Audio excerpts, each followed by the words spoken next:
You know that feeling when you read the first page of a book and you're just hooked? You can't put it down? Well, today we're going to figure out how that magic works. We're going to deconstruct the opening of a modern Western, The Ghost of Redemption Pass, and really dig into the tricks a storyteller uses to build a world, a character, and a conflict that grabs you from sentence one. So right off the bat, this story doesn't open with a big shootout. It opens with an ending. This very first line tells us we're not in the heroic, booming Wild West we're used to seeing. Nope, we're in its twilight years. It's a world of fading memories. And that immediately sets this really cool melancholic tone and signals, hey, this story is going to be about relics and ghosts of the past.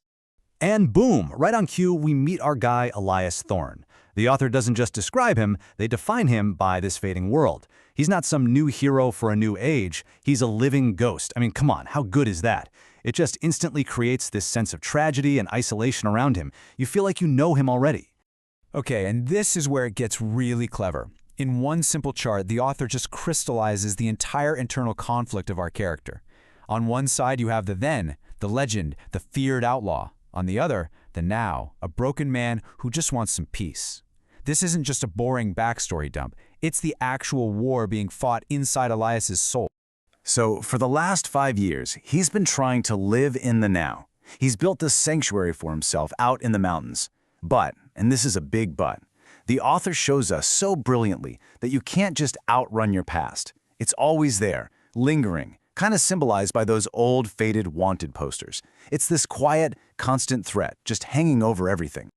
Of course, that quiet can't last, can it? Because that would be a pretty boring story. Every great story needs something to come along and just shatter the status quo. For Elias, that thing arrives on a horse. The arrival of this kid, Finn O'Malley, is the inciting incident. It is literally the knock on the door that Elias has been dreading for 5 long years. And just listen to the first thing he says. He doesn't just ask, "Are you Elias Thorne?" He says, "Heard you were still alive." Think about that. He's questioning his very existence. So on one hand, this confirms that Elias pulled it off. He successfully became a ghost, a myth. But it's also the alarm bell. The myth is about to be dragged back into the real world, whether he likes it or not. And Elias's response? Oh, it's perfect. Just 3 words. They were wrong. And those 3 words speak volumes. You can just feel how tired he is, how completely done with his old life. He is not happy to be found. He's not interested in the legend. That one short line just perfectly captures the immense weight he's carrying. So with Finn comes a name from that past, Silas the Serpent Black.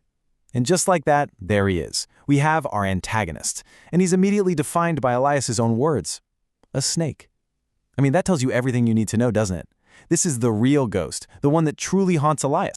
And Silas isn't just some phantom menace, he's got a whole plan. Finn lays out this clear, escalating threat. It's not just about a robbery, it's a reunion, it's about unfinished business. And that phrase, combined with the hunt for some mythical gold, it makes this whole thing deeply, deeply personal for Elias. But here's the twist that just elevates the whole conflict. That gold that Silas is hunting, the treasure that's driving this whole deadly reunion, it doesn't exist. It was a lie. A lie Elias told years ago just to escape with his life.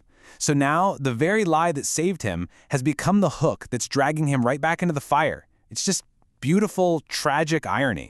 And that's when we understand what this is really about. Silas doesn't just want money. He wants to resurrect his own legend. And to do that, he needs to force Elias back onto the stage with him. Elias can't just say the gold is fake. He has to play his part in Silas's bloody theater, one way or another. He's trapped. Which brings us to the core dilemma of the whole story, right? Everything we've just learned, the dying West, Elias's desire for peace, Silas's deadly game, it all funnels down to this single, universal question.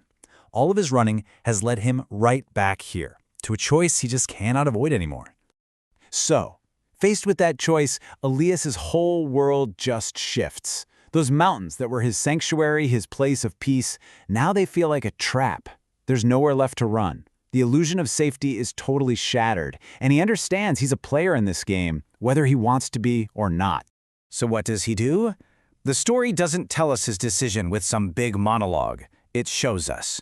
With a single, powerful action, he takes out his old Colt peacemaker, and he just starts cleaning it. That simple, methodical act is his answer. The man who tried to bury his past is now digging up his old tools. He has made his choice. And the opening ends with this absolutely killer line. It just completely reframes the entire narrative. All this time, we've seen Elias as the hunted, right? The guy being dragged back into a fight. But this final question, it plants a seed of doubt. The ghost is back, yes. But maybe, just maybe, he's not the one who should be afraid anymore. And that, my friends, is how you hook a reader.